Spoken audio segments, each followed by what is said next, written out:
fight that we did watch. We watched some old tapes, and we saw some incredible undercards on some of these major fights. Tell them who was on that undercard. Yeah, Zuma Nelson fought Jesse James Leija on that card. And then it was also Terry Norris fought Terry on that Norris undercard. against Joe Gotti. Yeah. But Danny Garcia, I hope that this is a good start to great undercards once again, David. I hope so. And I made this comment a few weeks ago also about the reason boxing's had a resurgence in 2013 is largely in part due to what Golden Boy Promotions has done.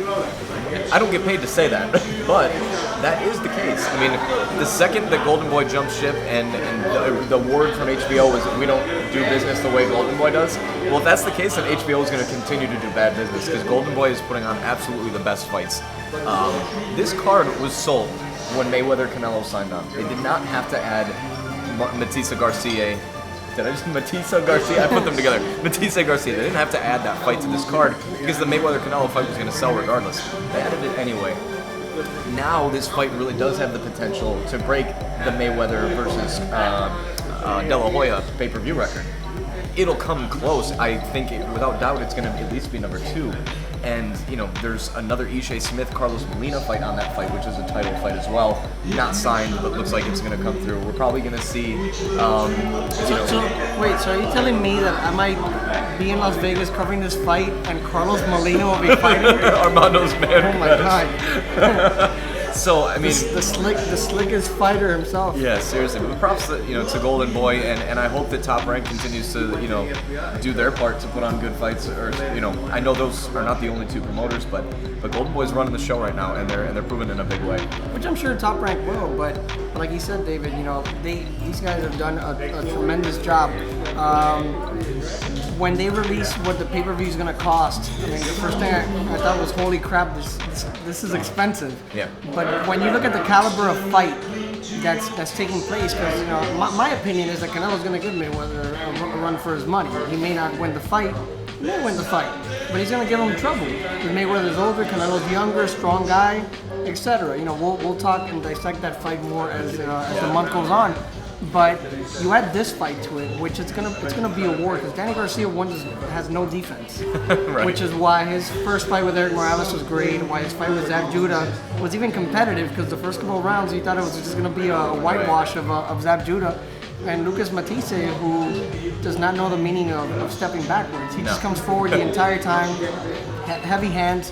All he needs to do is land one good punch and the fight changes. Ask Lamont Peterson. Ask anybody who's ever fought Lucas Matthysse. Anybody who's ever fought him. Mike Dallas Jr. still trying to get up from that knockout. But it's an exciting card, David. And for as much talk as has been in recent years of this coming up of the UFC and the death of boxing and how young people don't.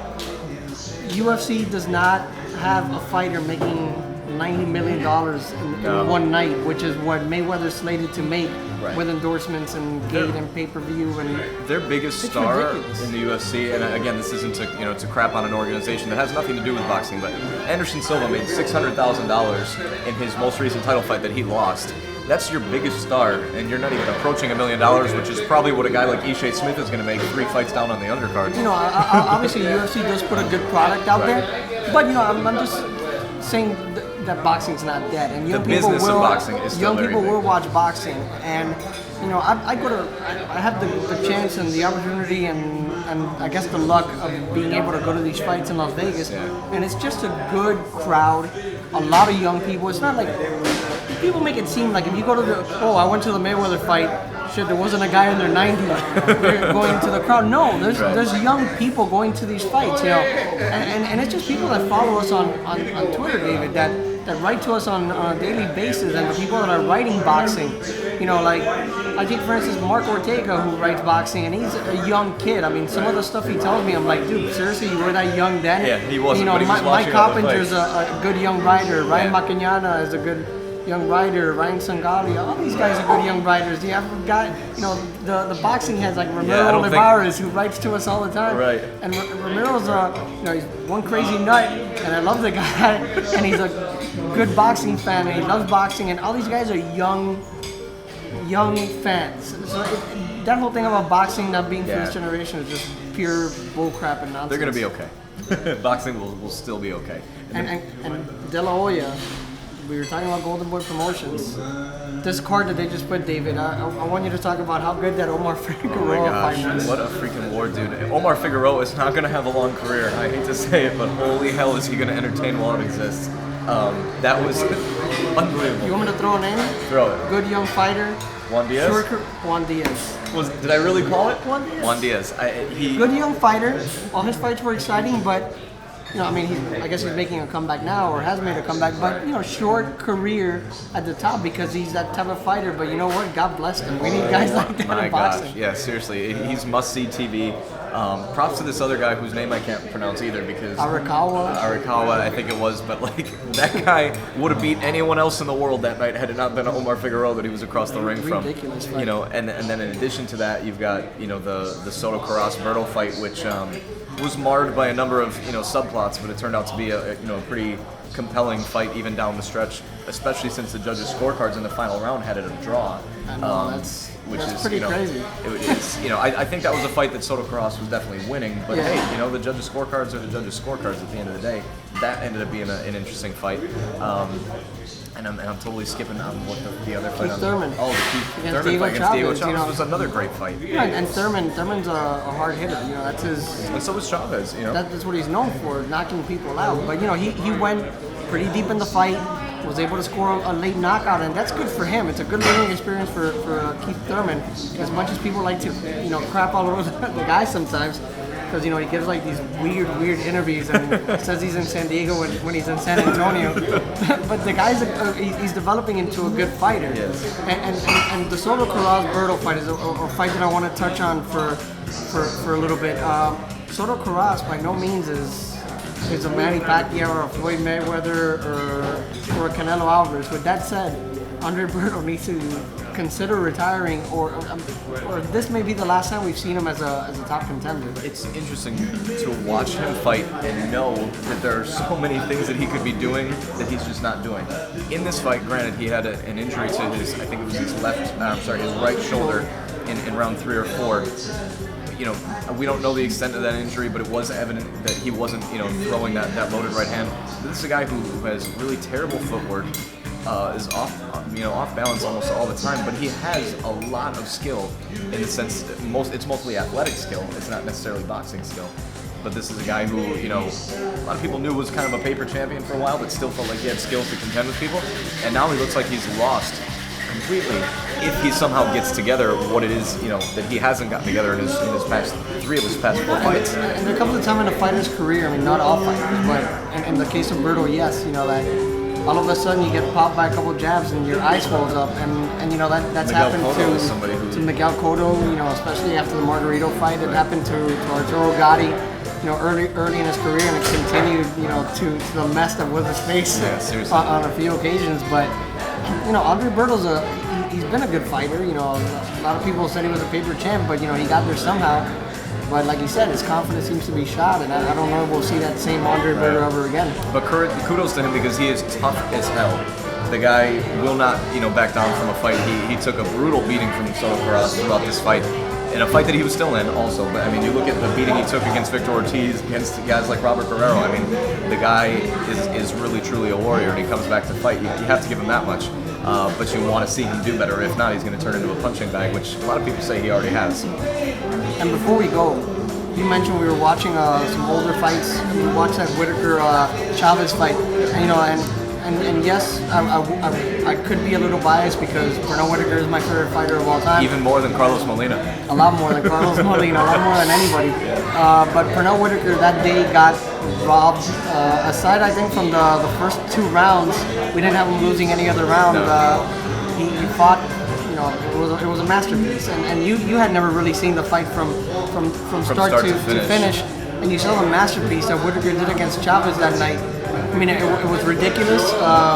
Watching it again made me as angry as I was back in 1993 when I watched it as a 13-year-old. And I tweeted about it. Carl Moretti from Top Rank, he retweeted what I tweeted, which I was just as upset. I'm like, this is bullshit. I can't believe he got robbed. But we saw some screwy things. We saw another draw, which was Edwin Nelson and Jesse James Leija. in that fight, for anybody who hadn't seen it, Azuma Nelson was ruled the winner of the fight, and then somebody from the commission came up to ringside and said, no, the scorecards were turned in wrong. The announcer came back up and announced that the fight would actually have been ruled a draw. So the celebration turns into a not-celebration. And then what was interesting, on the Azuma Nelson-Leija fight, which Leija was from San Antonio, the fight was in San Antonio, and then the Whitaker Chavez fight, they turned in 115 to 115. Now, when's the last time before or after that that you ever saw a 115 scorecard? I mean, these guys went bend over backwards for Azuma Nelson and Whitaker to have draws in that fight. But how great was it back then? For all the talk about through the years about Manny Pacquiao and Mayweather fighting, and Whitaker and Chavez at the time were the number 1 and number 2 rated pound for pound fighters, 2 of the best fighters to ever do it. I mean, fuck 1993. I mean, these guys were 2 of the best to ever do it, and they met in front of a 60-something thousand crowd. Indoors. Not too many fighters throughout history have done that. I mean, let's say past 1980 something. Right. Yeah. Outside of them, that's pretty much it. I mean, Canelo, the big news was that he put 40,000 in San Antonio to see, him fight Austin Trout. That pales in comparison to the 100+ thousand that saw Chavez fight outdoors in a fight, in the late 80s as well. So and I guess if there is one knock on boxing is that that doesn't happen more often. Canelo and Mayweather do get kudos for fighting. Mayweather is still somehow in his prime at 38 because he's a special, a gifted fighter. Around 36, sorry. And then Canelo is in his prime at 23. He's been fighting since he was 15 years old. So for them to do, what they're doing, it isn't so much like, oh my God, thanks for doing this. No, that's what fighters are supposed to do. That's in the sport. The Super Bowl's played between the winner of the AFC and the NFC. Right. The winner of the NFC can't say, hey, you know what, Ravens? We're not going to play them. You guys are good, but I want to play the Miami Dolphins. And Can't happen. But Canelo and Mayweather, big props for doing what should be done. But hopefully they set up precedents, and so does Danny Garcia and Matthysse. And hopefully, Golden Boy Promotions and Steven Espinoza keep doing what they're doing. Thank you, Golden Boy. And we'll see good fights from here, till we're old men. That's right. To where those 90-year-old men in Vegas going to the fights. And doing boxing during RANDAZZO'S, episode 4000. Yeah, so on next week's episode, we're going to talk to some good fighters, Azad Rustama, Jesse Cruz, and promoter Al Banani. Al Banani will be here too.